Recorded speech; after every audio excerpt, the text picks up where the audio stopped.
There are several things that I am not a fan of. Skinny jeans, pineapple on pizza, thoughts.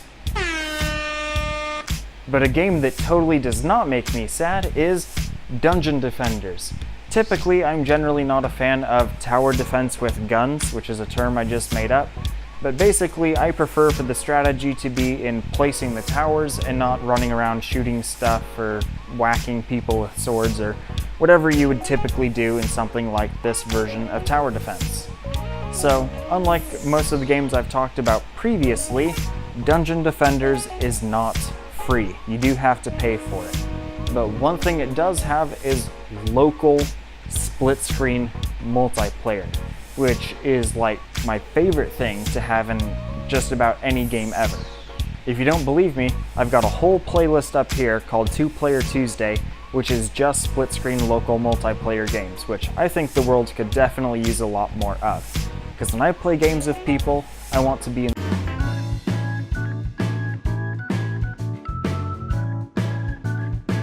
In addition to local multiplayer, you can of course do online multiplayer, which is pretty nifty, and this game is pretty non-demanding. You can run it on Intel integrated graphics. I don't know how well, because I don't have anything with just Intel integrated graphics, but it works pretty well. You've got 4 classes of character, 2 of which are ranged only, 1 of whom is melee only, and 1 who does a mix of both. And there's also some DLCs for not too outrageous of a price for extra character skins. So if you wanted to play as Obama, you could. And for those who, like me, aren't a fan of tower defense with guns, you can choose a level to be strategy only, which means that you can't do any damage or take any damage, it's just placing towers, which is what I think tower defense should be. But you also have the ability to balance in the game how much of the burden is placed on the towers versus is placed on you. Because your character that you have starts at level 1, of course, and goes up to level 99 or 100. And as you level up and equip your character with equipment that also helps to boost stats, you can put those points towards more tower health, more tower damage, greater damage rate of towers, and range of tower attack. All that good stuff.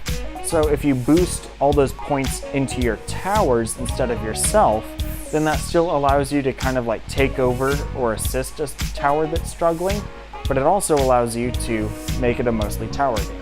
Or if you just want the towers to basically be there as like fences to stop people from walking past so that you can go in and zap them all or whatever, you can do that too. There are a bunch of Steam Workshop levels for this game, so you don't have to buy DLC if you run out of levels, which is a pretty nice touch. Now, be very careful with some of these Steam Workshop levels. There are 3 of them in particular. One of them is called Godly Gear, another one is called Mad Mana, and another one is Excessive EXP Encounter. Be careful with those levels, because they will make your characters so overpowered that there's no point to the game anymore, basically. It will ruin the experience. With the Godly Gear level, it drops you insane equipment that basically allows you to one-shot kill anything, including the final boss in the entire game. It will make your towers shoot like 100 shots a second, and each one of those shots could one-hit kill the final boss. So there's no point to the game at that point anymore, if it's just placing a tower on this side, a tower on this side, and just hitting go. There's no point to it at all anymore. So, I've rambled about the game long enough. I'm going to show you some more gameplay footage. You decide if it's a game you want to pay for or not. I personally find it very enjoyable, especially with other people around, but you take a look, decide for yourself, because that's what this is about. It's about the freedom to choose. I know. But this game isn't lame. Hopefully, that's what they decide, because I think it's cool. And I'd like to at least have one thing in common with another human,